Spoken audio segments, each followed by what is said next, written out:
Okay, I think we can get this started now. I'm just going to welcome the Chancellor Elizabeth Chiltern to introduce our speaker today. Thank you.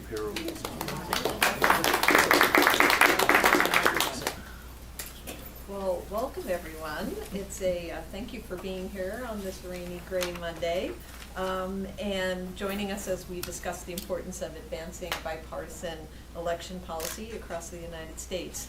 And we're honored to have a distinguished guest here today who has shown unwavering commitment to advancing accessible and secure elections.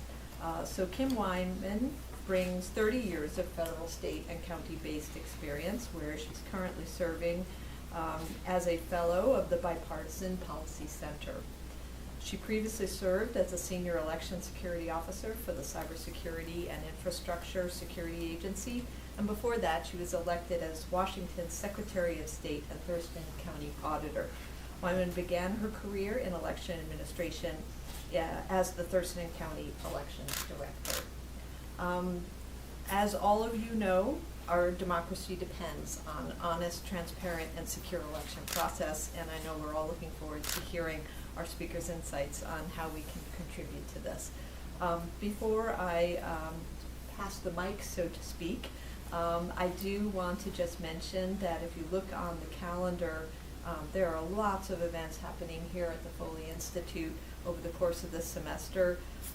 One that I wanted to call your attention to in particular, on Thursday, February 1st, there's a special event in the Cub Auditorium rather than here at 4:30, Israel and Palestine, Understanding the Conflict, with speakers Dana El-Kurd from the University of Richmond and Avishai Ben Sasson Gordis from Hebrew University. So please do join us then on February 1st, as well as the host of other events you can find on the Foley Institute's website. So without further ado. Thank you. All right. Well, thank you all for being here tonight, and I'm really thankful that it's not icy. I was talking to a couple students that I heard on the way over here that there's some place in the library where people like to sit and watch people slip on the ice, and so I just didn't want to be one of those people, not being a WSU alum and all.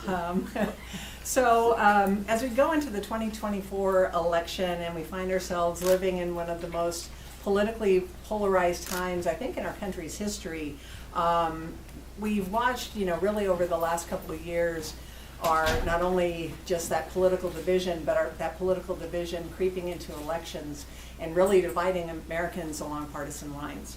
And a recent AP NORAC Center for Public Affairs research poll shows that 22% of Republicans have high confidence that the votes in the upcoming presidential election will be counted accurately, compared to 71% of Democrats.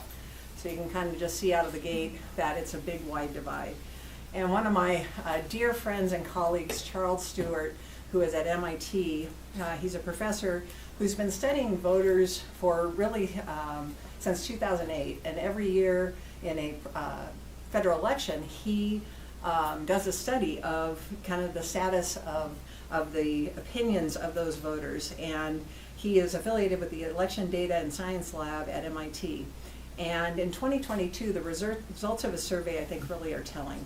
And I'm quoting here: "Recent patterns in voter confidence, especially at the state and national levels, are a product of the polarization of attitudes about the electoral process along partisan lines. In 2016, Democrats and Republicans gave similar responses to questions about national confidence. In 2020, confidence among Democrats rose from 69% to 93%.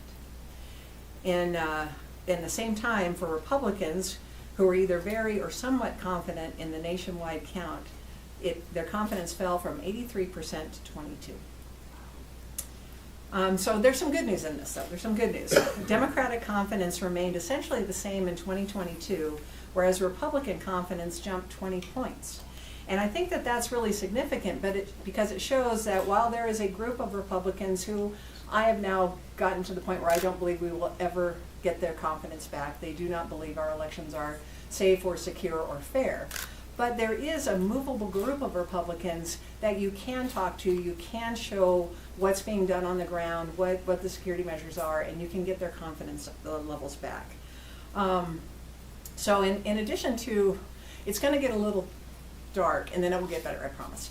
So in addition to the loss of confidence, nationwide we've seen an increase of harassment and threats to poll workers, to election workers and election officials. And if my husband's watching right now, he's going to be really irritated that I'm getting choked up. But they're real. And it's been very challenging and very frustrating. And what we've seen as a result is an exodus of election officials from the profession and a real challenge of getting people back in. There have been, as you've probably heard, attacks on voting systems and machines and manufacturers. And don't forget all of the threats we had going into 2020. We have foreign adversaries who want to hack our systems. They want propaganda to change our minds, to pit us against each other, to bring our country down from within. And, all these campaigns are really designed to sow doubt and to create discord among Americans. And did I mention that today is the New Hampshire primary? And I don't know if we're still too early, right, for results, because I don't want to know, actually. Just saying. But I realized today that between the 110,000 people in Iowa who showed up for the caucuses last week, there are about 300,000 Republicans and about 400,000 independents who could participate today in the New Hampshire primary.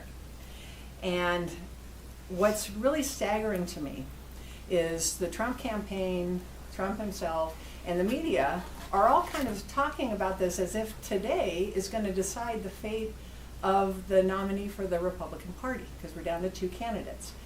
And realize that we're talking about, less than 800,000 voters who could potentially decide who the 160 million voters that are going to show up in November, or could show up in November, are going to see on their ballots. It's wrong, because I know all of you sitting in here know that states across the country and territories have caucuses and primaries planned. This is just the early part of this process. And it's building to the Republican National Convention Committee, their convention, when they are going to actually formally select their nominee. But if you listen to the news and you're not an informed voter, you would think the Republican Party is deciding their nominee tonight. And that's part of the problem, quite honestly. So with all that negativity, we're going to get optimistic now. So I'm going to share with you why I'm optimistic about 2024 and beyond, and why I want to try to remind you all, particularly those of you who have less life experience than I do, and some of the other people in the room, that the country's been through worse, a lot worse. And these are tough, challenging times, and it's very easy to get caught up in the gloom and doom. But know that there's a lot of positive things that we can work on and ways we can improve confidence. So first, I'm confident because of the work that I've gotten to do. 30 years as an election official kind of gave me this really unique perspective, because I was not only a local official, I was a statewide Secretary of State. And in 2020, just to give you a perspective of how unique that is, 2 of the sitting Secretaries of State had that experience, myself and Maggie Toulouse-Oliver in New Mexico. So, what's great about my new roles is I get to go around the country and talk to election officials at home and see what they're doing on the ground, and it's just been wonderful. And I'm really honored that Cornell Clayton and Richard invited me to be here today. The Foley Institute is just an amazing place that really keeps Tom Foley's legacy alive. He was one of my political heroes, even though I was a Republican, is probably the right term, and because he understood the value and the importance of bipartisanship. And the Foley Institute keeps that alive and reminds the next generation that we have to work together, and that this great experiment in democracy is about discord. It's about discussion. It's about respectful dialogue of different points of view and coming up with the best solutions. And I think that's the power of this place, and I'm just really honored that you asked me to come and speak. And also I'm going to put a shameless plug in for the Foley Institute, because they are working with, I've got to see if I get it right, I want to say 13 other organizations, but they are working to inspire more confidence in election integrity of our system. And next month they are going to be in Olympia with Secretary of State Steve Hobbs, and they're going to feature John Keller from the Department of Justice and Liz Howard from the Brennan Center for Justice on Friday, February 23rd, and they're going to be talking about the work that they're doing and how do we continue to forge ahead going into 24 and inspiring confidence. So thank you again to Richard and Cornell and the Foley Institute for having me here and for doing all that you're doing to improve our country. So as I said, you heard in that wonderful introduction that I served as Secretary of State, and I'm now a senior fellow, by the way. I'm not just a fellow, Okay. and I'm hoping that means that that's my experience and not my age, but it's kind of hard to say at this point in my life. But I am optimistic for a number of reasons, and I think probably for some of you in the room, I want to start with something some of you may remember. In 2021, I was about 9 months into my third term as Secretary of State. I was just elected. And I got a call from the incoming director of the Cybersecurity and Infrastructure Security Agency, or CISA. Director Gianna Easterly called me and asked me to come work for her because she wanted to show Americans coming out of 2020 that cybersecurity and election security is more important than partisan politics, and that it would be significant for the Biden administration to appoint the only Republican on the West Coast elected to executive office. So, okay, that might have been a humble brag, but I stepped up and did it because I really felt that I could use my experience in a way that would help the agency, help local election officials across the country secure their systems. And I loved the work. It was really fun. I got to go all around the country and improved my airline status, mile status, pretty significantly. But what I found about 19 months into that work is that I had this kind of body of expertise and experience, and cyber and physical security were part of it, but I missed talking about the vast experience I'd had running elections. And so I had an opportunity to join the Bipartisan Policy Center.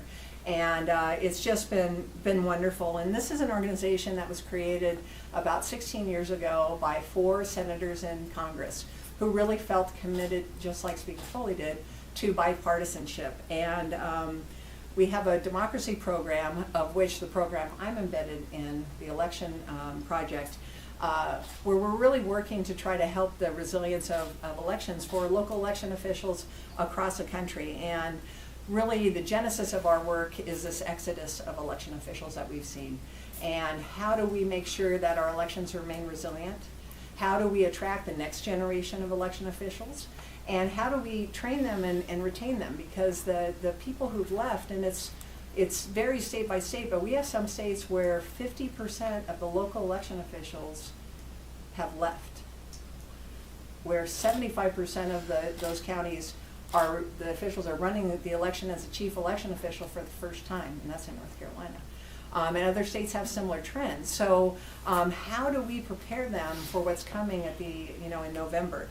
That's kind of the work we're doing. We know it instinctively, but we're really trying to work with academics and quantify that exodus, try to figure out what things we can do to make that system more resilient, and then help with the retaining and training of election officials in the long term.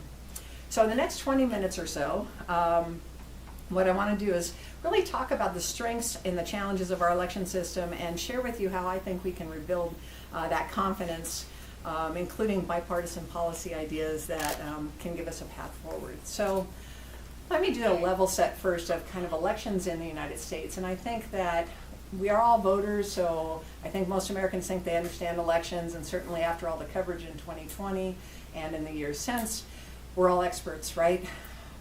Okay, maybe not. But I just recently heard a colleague use this perspective, and I just think it sums it all up.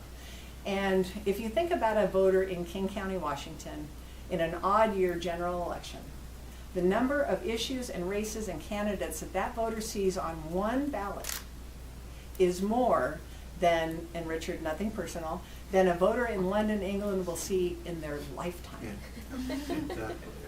And that's not an overstatement or exaggeration. In America, we elect everybody, and you certainly know it here in Pullman. We elect the mayor, we elect Congress members, we cemetery district commissioners are elected. And so this makes for a very complex system and a very complex process. And so the Constitution actually gives states a responsibility of election law. So while Congress can make laws for federal elections, each state gets to decide how they're going to conduct elections by their state legislature. And it's up to the election officials, those in the executive branch, to run them and make their policies and procedures in alignment with the state and federal elections. And so the result, of course, is that you have states that can be neighbors who have vastly different laws. And I think what we really have seen in 2020 and certainly in the aftermath is people that want to advance a narrative using these differences to their advantage. So they will take a state and they will say, you know, wow, look how many days it is after Election Day and we still don't know who won in Maricopa County or in Arizona, but Florida and Ohio are done. What's wrong with Arizona? And they do this on multiple levels, and the problem with it is most Americans don't realize it, and so it's very easy sort of to bait people into believing that there's a problem when in fact it's election officials following the law, which is what I think all of us want them to do. Except, of course, some people who want a partisan advantage or judge the success of an election by whether or not their team wins or loses. And we have to get back to, we want people to follow the law. If we don't like the law, go to the legislature and change it. Go to Congress and change it. But you don't get to make up the law as an election official because then no one's going to have confidence. So the result is we have not only 50 different states and territories that have different processes, procedures, and laws, we have over 8,800 voting jurisdictions across the country. So if you think about it, here in Washington we have 39 counties. In each county we have an elected chief election official, either an auditor or an election director, and then we have the Secretary of State who's the chief election officer for the state. So 40 election officials are responsible for counting ballots, making sure the election's well run, certifying those results, and moving on to the next one. We have states in this country, and I have to admit that until I started working at CISA, I'd not really thought about, that have hundreds of counties, plural. When you get up into the Northeast, you have states that run elections at the municipal level. So for example, in Maine, 500 municipalities in a state that I think might be smaller than some of the counties in the state. In Wisconsin, we talk about just off the chart crazy, they have over 1,800 jurisdictions that are running elections. And so that in a lot of ways is the challenge because it's very confusing for voters, especially voters like students who move from one state to another, or or people that get a new job and move to another state. The rules are different. The time for cutting off for voter registration, for example, is different. And that's part of the challenge, but I think it's one of the strengths of our system because we don't have an election czar. We don't have one organization or person who's in charge of the whole system. We have over 8,800 people who are accountable in their local communities. And that's the big key. The elections are conducted locally.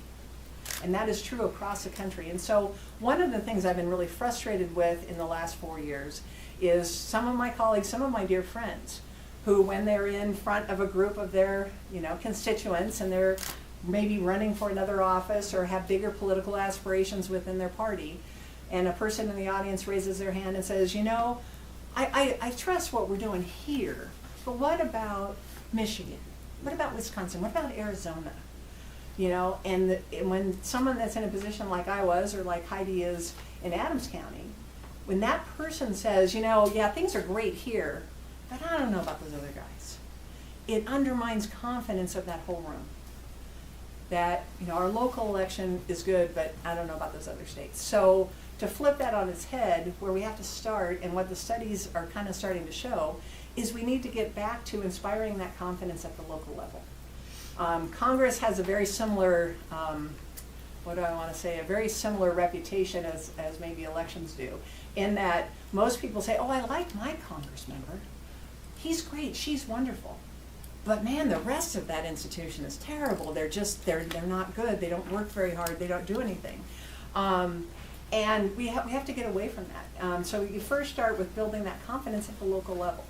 And in a minute, I'm going to kind of talk about some of the commonalities that all of these jurisdictions, no matter what state they operate in, kind of share in common. And if we can get election officials, especially the partisan ones, to be able to talk about their neighbors in a positive way, then I think we can get there. I don't know how they do things in Michigan. I'm not familiar with their laws. But I can tell you as a state, former Secretary of State in Washington State, I know that they follow a set of principles and guidelines that is true across the country. And some of those things, start with elections are run at the local level. These are people you work with, you worship with, you go to the grocery store with. Your kids play sports together and you sit on the sidelines and talk about baseball and softball and everything else.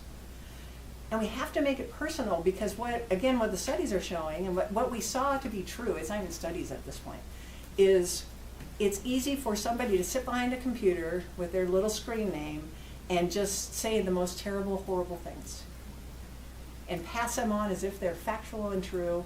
And, I've been called a traitor, I've been called a rhino, Republican in name only, I've been called a lot worse. And my colleagues have as well. That's the easy part. The harder part is to sit in a room like this and have that same conversation. Now, I will tell you, I've been in rooms where actually for some of those folks it's not. And they will be just as challenging and just as vitriolic and just as mean. But what I have always found is that if you talk to the whole room and you talk about principles and you talk about the foundational elements of our system, I may not win that guy over, but I can win over the rest of the room. And we have to do more of that. So first and foremost, start there. And what we know, what I can tell you and what I've seen going around the country is laws, no matter what state you're in, really have bipartisanship baked into it. It's the checks and balances. If you're going to have a polling place, you need to have a Democratic and a Republican judge or observer. And observers are actually an integral part of elections too. That both political parties have an opportunity to have observers in the election office, at the early voting site, watching the absentee ballot processing. And that's to provide transparency, because that, up until 2020, was one of the strengths of our system. You could really defeat the naysayer by showing them all of the security measures we had in place. It's a harder lift now, and I think you all have seen that in action. Voter registration, very common across the country. We do have a couple states, one state that has no voter registration list because they know everybody, apparently North Dakota. But all the other states have voter registration lists. They are updated, they are kept up, they are challenged for moves and transfers between counties and universities. Not judging any of you here, because I know all of you updated your registration as soon as you got on campus this year. At least I hope you did. But the voter registration list is not only used for eligibility for an election, it's what we use to plan an election. How many ballots do we need? What does each voter need on their ballot? What are the different ballot styles? What are the checks and balances we need to build in to make sure each one of you has the opportunity to vote on all of the races and issues that you're eligible for? And then if you think about elections, it's a lot like a bank in the banking system. So how do all of you right now, as we sit here today, know that you have money in your bank account? I mean, you don't go every day and check at the bank to make sure your money's there. You know it, one, because the app tells you, and you have a statement that comes out once a month. But the underlying part of that is that you know that they have all sorts of audits and checks and balances, both paper and cyber, to make sure that your money's protected and secured. And elections is the same environment. Everything from pre and post election testing, chain of custody documentation, and dare I say, it's a lot like a crime scene. In the election, you're building out that chain of custody to show that Nicholas Loverich's ballot, well, up until his ballot envelope, went through these processes, and these people had access to it. Here are all the places it was secured. Here's where it was separated from the actual ballot, and then we know that all the ballots went in, were counted, and all those checks and balances are really important to inspire confidence. And of course, dual control measures like a bank. You never have one person doing anything with ballots or computer programming, because you want to make sure that there's always someone checking the other one. So it's all about accountability and reconciliation. And I think what I'm most proud of in the 30 years I worked in elections is we really have gotten to a continuous improvement mindset. in the profession. And I say that because there was an election here in Washington State in 2004, governor's race that 2.7 million people participated in, and after 2 statewide recounts and a 6-month-long court case, the winner won by 133 votes. I don't recommend it. It is not a pleasant experience. But out of that came real revolutionary tactics. Like King County had a lot of problems. And in the years since, what they have done is they've implemented lean practices. And they've gone in, and now they have a 6 sigma level of accuracy. They can account for every single ballot that they get, and they can tell you whether it was counted or not, if it wasn't counted, why it was rejected, and they can tell you who had access at any given time to that ballot. And that's happening across the country. So the challenge really is the human element to the process, because people make mistakes, it turns out. And we build in a lot of things to try to prevent it, but they happen, and in '24 that will certainly happen. And just because someone makes a mistake doesn't mean the election's rigged. And that's going to be the hardest thing to message, because we have a lot of people who are new and will be running an election for the first time going into November. So with all that said, getting to bipartisanship, and I'm going to start winding down and we'll open it up for questions because I think that will be far more interesting. Bipartisan Policy Center, like so many other organizations operating in the space, really believes to its core that the best policy comes from both sides of the aisle working together. And so we bring in subject matter experts and academics, and we have discussions, and we make policy recommendations. And one of the ways we do that is with task forces. So we have an election task force of election officials from across the country of all political stripes and nonpartisans who made recommendations, 6 recommendations actually, of goals that they'd like to see. And you can find those online at bipartisanpolicy.org.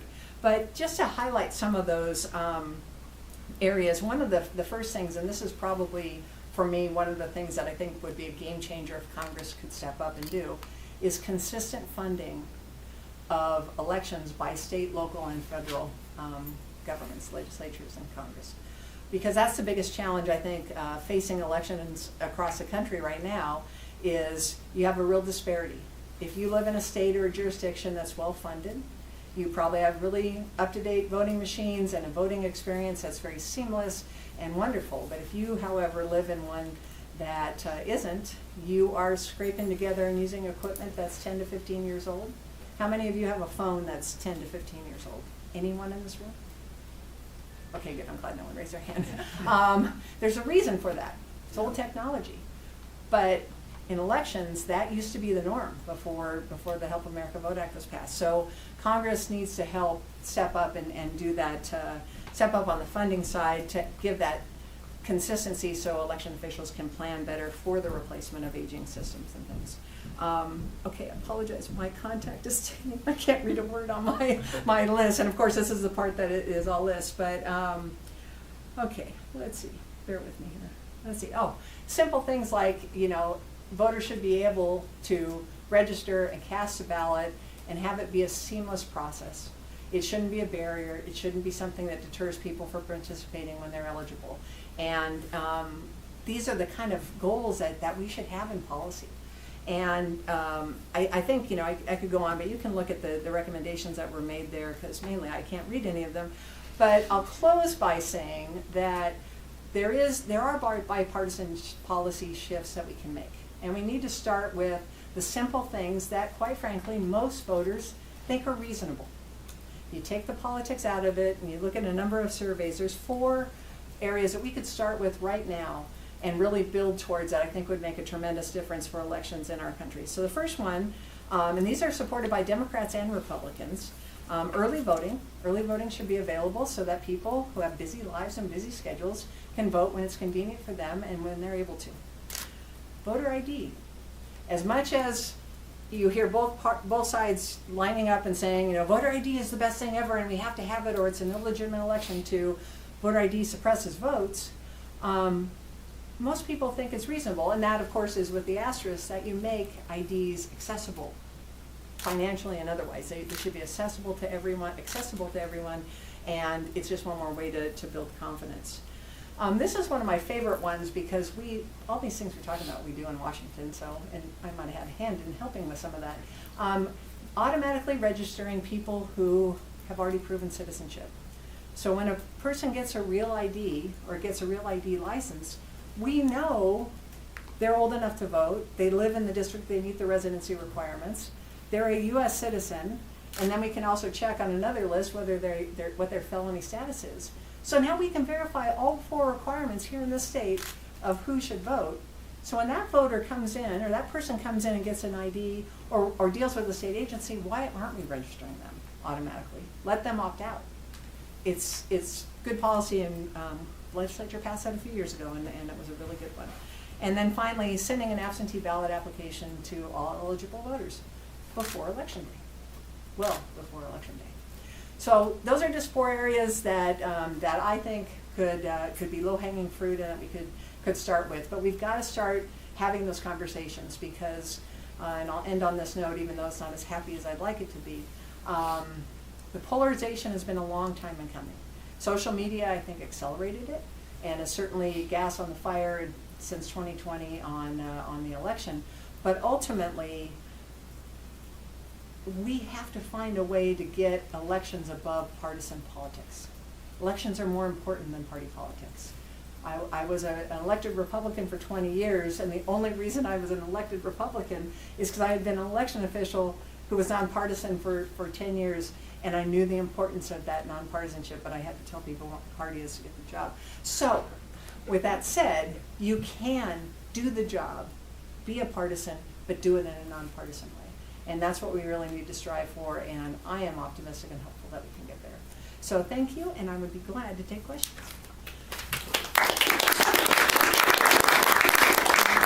This contact's working, so it's good. So I can see all of you. I just couldn't read the paper. Yes. So we hear, or at least I hear, that democracy is at risk for the 2024 election. Is this hyperbole, or is there some truth? And if there's some truth, what can be done to protect it? Is it just a simple vote for a particular candidate or not, or something more complex? So I've been at this a while, and when I first got into elections, Republicans and Democrats, as part of campaigning, were really good at what I like to call the boogeyman. Republicans talked about voter fraud, the rampant voter fraud, it's awful, and Democrats talked about the rampant suppression, and both were rooted in real historic events in this country's, making. We do have actual tangible examples of voter suppression, a very dark part of our American history, and we have real tangible examples of people that stuffed the ballot box.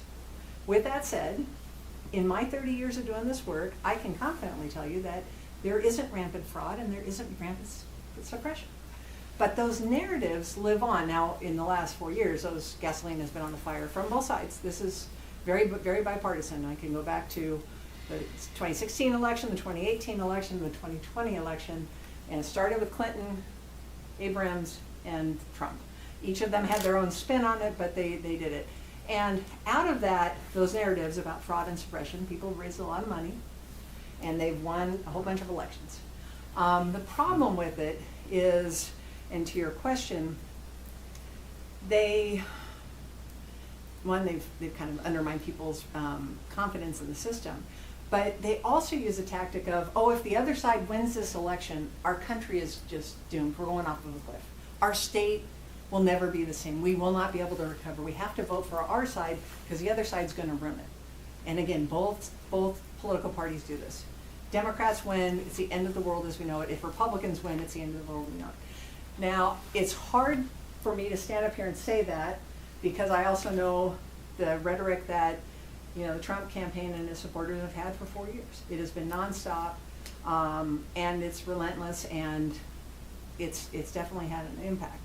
But with all of that said, I, to my core, believe in the institutions. What happened on January 6th is a great example. Awful day. But the institution held, not just the building, the institution held. The people stepped up and did what was right, from the vice president to the members of Congress. Awful things came out of it. Awful things to this day have come out of it. And boy, you talk about a day that people view through their partisan lens. It's tough. But I believe that this country's been around for over 240 years for a reason. Is it going to be bumpy? Oh yeah. If Trump wins, it's going to be tough. I mean, 2016, remember the emotion in 2016, the good old days back in 2016 when only Democrats were upset about, anything. It was only the Democrats, right? But we came through it. And we've come through much darker times, much more difficult times, and that's what gives me hope for the future, is that, election officials like Heidi and myself are getting our second wind. We're ready, bring it on, but it's going to be tough. And, even though New Hampshire might be the tide turner and, the nomination process might be over in the next couple of weeks, or it might go longer. Or it might go in directions we can't see today. I kind of hope that's the case, because that's the whole point of the process on both sides. So just be ready for a wild ride, and no, I think we're going to be okay, but it might not be pleasant at times. Yes. I have a question from Professor Clayton, who is watching online and is very sorry he can't be here tonight. I am sorry he is not here today. He has a question. It's twofold. First, what are your thoughts on ranked choice voting, and how can we move states that have closed primaries towards open primaries? Well, thank you, Cornell, for that great question. Well, let me start with, I have not always been a fan, and still maybe not, of ranked choice voting. And the reason for that is we had a county back in the mid-2000s who actually implemented a version of ranked choice voting, and it had its problems. But overall, it's just a different structure, and it does result in maybe different outcomes. My problem with it as an election administrator always was explaining it to people, and that sounds really rudimentary. But again, having been in a really close statewide governor's race, where to this day, mark my words, anyone that was here in 2004 has a belief of one of two things. The election was stolen or the election was legitimate, and you can't convince either side otherwise. But there's less of the yuckiness of today back in that 2004. The good old days when we just, got mad, didn't take it out on everybody. We can't explain to the people that believed it was stolen how it wasn't. With an election, they understand. When I was county auditor and secretary of state, I spent every couple of weeks going into Republican rooms, and I would hear about the election 16 years later. Right. With the same passion. This is before 2020. Now they focus on 2020, but then it was Rossi was robbed, and I would explain all of the things, and they didn't believe me. They might believe me a little, but they didn't. So now imagine that same emotion, imagine the motion coming out of 2020. Imagine the motion to be bipartisan coming out of 2016, where people believed that the candidate who won did not win legitimately. I'd like to be bipartisan. With that level of motion, now imagine explaining this, ranked choice voting or instant runoff. Okay, so we had 5 candidates. No one got a majority, so we dropped off number 5, we went down to 4. We reallocated the second place choices. No one got a majority. So then we reallocated, and we did that until someone got a majority. Okay, and we used an algorithm to do it.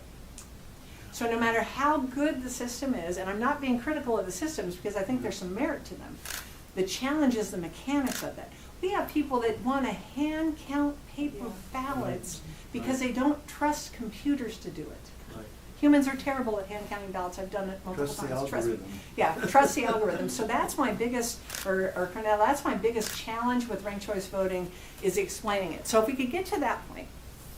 The second layer, I think there's some merit, and I do think we need that bigger discussion. I got to get a pre-read of a book that's coming out. I'm going to do a little promo for United America. Nick Toriano, who is the president and CEO of that organization, has written a book that comes out, I think, in May or June, called Primary Solutions. And he makes the case, and I totally agree with his premise, that part of the polarization that we are seeing today in this country comes from safe districts. And I have thought this for many years, that as redistricting happens, and you have, particularly in state legislatures where you have one-party control, they draw districts that make sure that they're always going to be red or they are always going to be blue. And that sounds really good, and when you're the incumbent legislature drawing your own district, you want that legacy to continue. You want your district to continue to be red because you were good, or you want it to be blue. Well, the problem in the long run is that you now are actually picking your members of Congress and your members of state legislatures in the primary. And one of the statistics that just stunned me in his book is that only, and I apologize because I should have looked it up before I walked in and did this off the top of my head, 6%, it might be as high as 8%, of all members of Congress were selected in the general election, were truly selected. And what the point of that is that they are in such safe districts that only a Republican's going to win. So they just have to get out of their primary and they're going to roll through the general. Now our state's a little bit better because we have the top 2 primary, and prior to that we had the blanket primary, where voters in the primary get to vote across party lines and they don't have to declare a party affiliation. So I think that that helps moderate the candidates a little, but you certainly have very deep red parts of the state and you have very deep blue state parts of the state where you're never going to, there are parts of eastern Washington where you're never going to elect a Democrat. And there's parts of Seattle, you're never going to, well, King County I don't think has a single Republican member in the legislature in all of King County. So there are districts in both sides of the state where you are not going to be able to do that. But for a person in downtown Seattle, a moderate Democrat and a more progressive Democrat might be more of a choice because the Republicans are going to win. So I do think that primary reform is important. I think ranked choice voting is something we should be considering. But I think there are also other opportunities like our top 2 system. So bringing back to your point of redistricting, do you think that the reinstatement of a bipartisan reinstatement of Section 4 of the Voting Rights Act would lead to any sort of progress when we look at the Deep South or states that are to be Republican and stay red? I think optically it would certainly be a good thing because again it goes to furthering the divide. I think the challenge in the South is, again, because we haven't had the bipartisan policy discussions that we probably should have had. You've made progress, things have gotten better, there's still work to do, but you have one party control. So, for example, I won't pick a state because I don't get in trouble.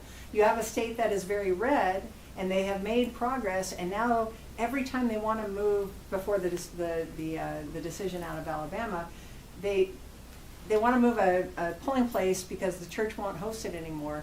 They have to get DOJ approval to do that. So some really ministerial parts of an election administering that was cumbersome. But given the history, understood. And so I think we need to have a conversation. And in a deep red state with a Republican legislature, you got to give them credit for places where they did better. And not just assume that because I want to move this polling place 3 blocks away, it's to suppress voters, that maybe it's because they need to.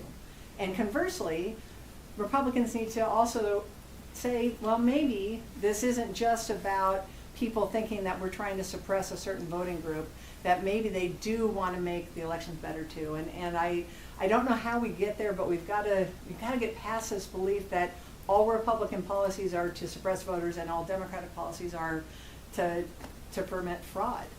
It's not healthy for the country. But yes, I think the Voting Rights Act and quite frankly the National Voting Rights Act and HABA all need to be revisited, but it's a heavy lift with a divided Congress.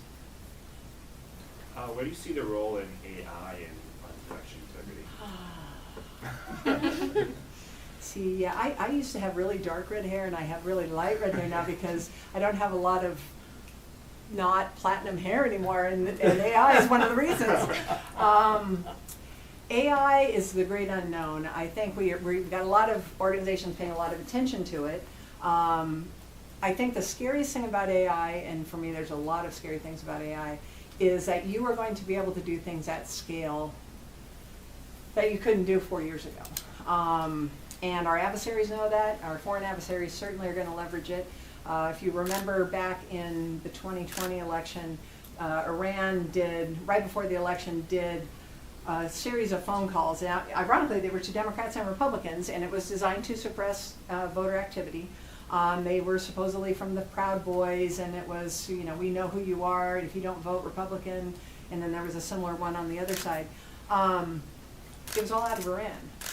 Now they can do that at scale in a way that you couldn't before. And it can be everything from electronic, email and systems to overrunning a phone system on election day in an election office. So the possibilities are huge. Then you have, of course, campaigning and any kind of information where how can you tell the difference between a legitimate video or picture and an audio file with AI. I don't know how you can. I mean, some of it's bad, some of it's really easy, but we know they're going to get better at it. So I think the biggest challenge is that we've got a lot of people spending a lot of time on it, but we still have all the basic stuff we got to do well. Election officials have to secure all their physical infrastructure, their offices. They have to make them accessible and secure, which is a challenge. They have to make sure all the polling places are going to be safe, all the voting centers are going to be safe. They have to make sure their cyber security practices are good. Oh, by the way, Russia, Iran, and China haven't let up. They continue to try to get into systems every minute of every day, and that will not end. We have cyber criminals that are still trying to make money off of it. And AI is just going to make all that easier. So I think election officials just have to focus on the basics and communicate as much as they can with the public. But it goes back to, and I meant to mention this in my remarks, and I think that was about the time my contact was sticking. Trust is really the key. And what we know is that voters trust their election officials, particularly their local election officials, but they trust their Secretary of State, by and large. They trust their local election officials. So getting people to go to those trusted sources for information is going to be really critical in '24. So just because you saw something on social media or on the internet doesn't mean it's real, in case you didn't know that. And if you have questions, go to your local election. Yes? Back in November, suspicious packages of white powder were sent to election offices across the country, including several offices here in Washington. How does that affect our ability to field election workers and volunteers, and how do you combat that from an election integrity perspective? Well, election officials by nature are risk managers. That's the job. And all you do is spend all your time thinking about what could go wrong. How can they attack us? What could go wrong? How do we prevent it? And so it's one more thing to be thinking about. This is not new, actually, to Washington. 2020 or 2018 in Douglas County, same thing. Little Douglas County, nice little, happy little county. They're opening up their ballots, and white powder comes out of one, and they got a full response from the local emergency management team, and they got to know each other very, very well. Let's just put it that way. They got to get decontaminated in the whole thing. It's something that the election community across the country has been kind of aware of. Unfortunately, the last election confirmed the suspicions. I think, again, just from a planning perspective, I've been working with the Brennan Center with a committee called the Committee for Safe and Secure Elections, and we go around and really try to connect election officials at the local level with law enforcement to deal with the threats, to deal with where the boundaries are. What's the election official's role? What's law enforcement's role? When can a law enforcement officer go into a polling place and enforce the laws, and when do they not do that? So in that work, one of the things that came out of some of those meetings was you probably need to have Narcan in your first aid kit. You need to think about the ventilation system where you're processing mail and ballots. And if that gets contaminated, does that contaminate your whole system? And I know that's happening because in particular in King County, but I think in all three counties where that happened this last election, they were up and running within hours, which tells me they planned for it. They had contingencies. They knew how to contain it. Staff knew what to do when the powder came out. It's awful that we have to think that way, but yes. Well, unfortunately, though, I think that's going to be one more thing that I don't want to give bad actors an idea, but it's out there, and they know, and there are a lot of people who don't like vote by mail, so it's just one more target. So, oh wait, okay, is it Cornell again? Another online viewer. Oh, another online viewer. Okay. Take that. Nancy Street asks, "What do you think will happen if losers refuse to concede in 2024?" Again, I think this is just one of the things we're anticipating, and there's a lot of work being done across the country by multiple organizations, and that's why WSU's work here at Foley Institute is so important, is having those conversations, talking to the media about, you know, why all these processes make sense, that transparency. And I think one of the things, as I look around this room, there are a bunch of community leaders here right now tonight. And you need to go out and share what you know. Go and observe an election. Go and get a job in an election office. Go work. I guarantee you, election office is probably right here in Colfax County. Colfax County, right? Oh, I'm getting rusty. Yeah, Colfax County. Whitman. Dang it. Dang it. Showed it. Oh, okay. It was a 50-50 chance there. You know, need people to work, to process ballots, to help with the mail out. And go in. I think one of the best advocates we can have in elections are people that come in and work on them. Because when you see all the controls and all the layers of security, it starts to make a lot more sense. And those are some of the best advocates going out and talking to people and saying, no, our elections are really well run. And then I think those conversations coming from people who are trusted in those communities are more powerful than anything I can say, anything an auditor can say or the Secretary of State. Because they're trusted in their community. Interestingly, there was somebody did a study, and firefighters are the most trusted members of communities and law enforcement, which surprised me. And so, you know, for those of us old enough to remember when Washington had polling places, you used to have polling places in fire stations. Yeah, exactly. You know, so it's those kinds of things. Who are the pillars in the community? Faith-based leaders, business leaders, all of those people, students, going out and sharing what we know and getting people to go to those trusted sources is going to have a bigger impact than probably anything, like I said, I could do. All right, who else? Nick. Okay, trust. Trust. You use the word trust a lot. And this is a blue state, purple blue, and your predecessor and his predecessor were all Republicans. And you got a lot of Democrats voting for you because they trusted you to be nonpartisan in how you carried out that office. There used to be a time when the secretaries of state were, when Sam was president anyway, they were pretty much on the same line. Do you see polarization happening at that level? And if so, what can be done about it? I wish I could say, no, it's not happening at all, but I would be fibbing. Unfortunately, a number of years ago, and I'm fairly certain, although it was before I was Secretary of State, it started with the Republican Secretaries of State, but the Democratic Secretaries of State are doing the same thing. They realized that the Secretary of State could be a stepping stone, what they call stepping stone office, to higher office. That if I'm elected statewide as Secretary of State, maybe someday I could be in the U.S. Senate, or I could be governor, or maybe even run for president.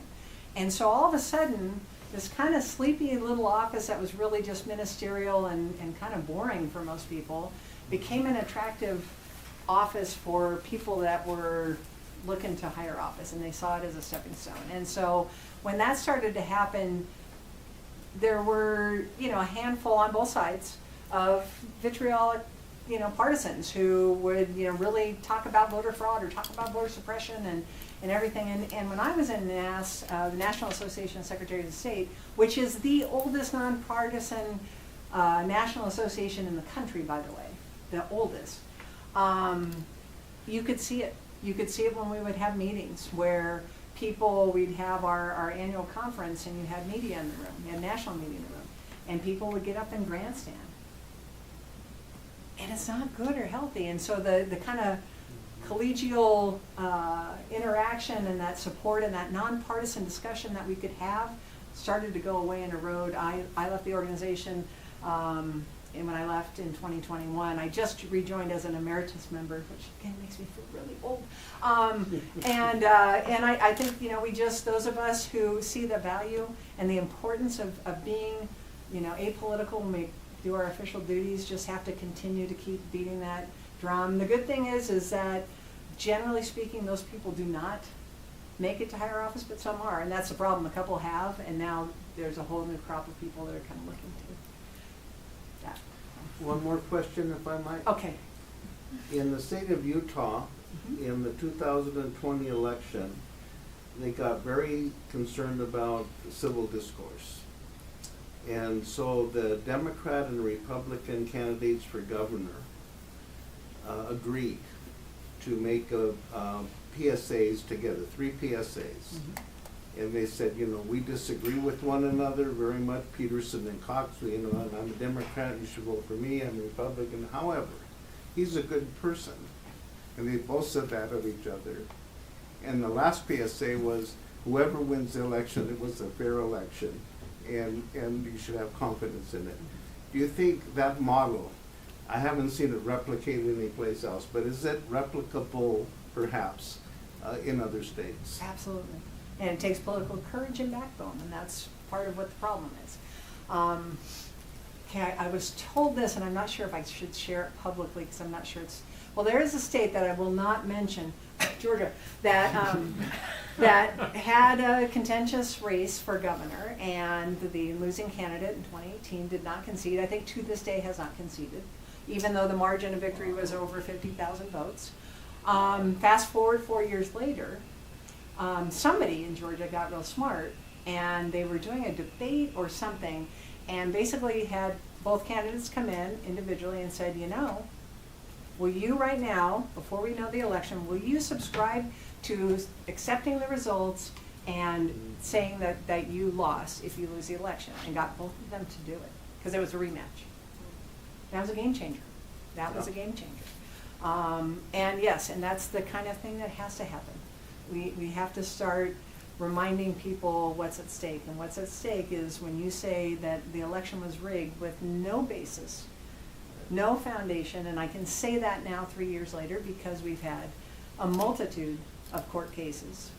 Most of them, I think all but 1 or 2, were either thrown out or you know, upheld that the election was fine.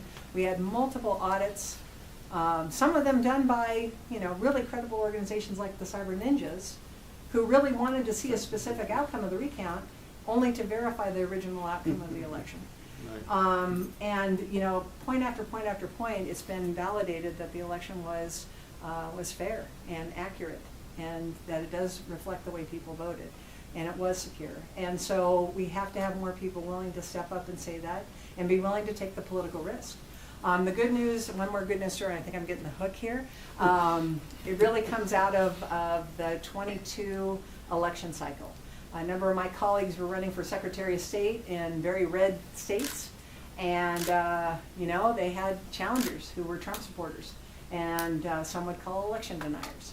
And they were campaigning on those kind of platforms, challenging the incumbent Republican because they weren't Republican enough. They weren't a real Republican, they were a rhino and worse. And I'm happy to tell you that every one of those candidates had doubled down and said, you know what?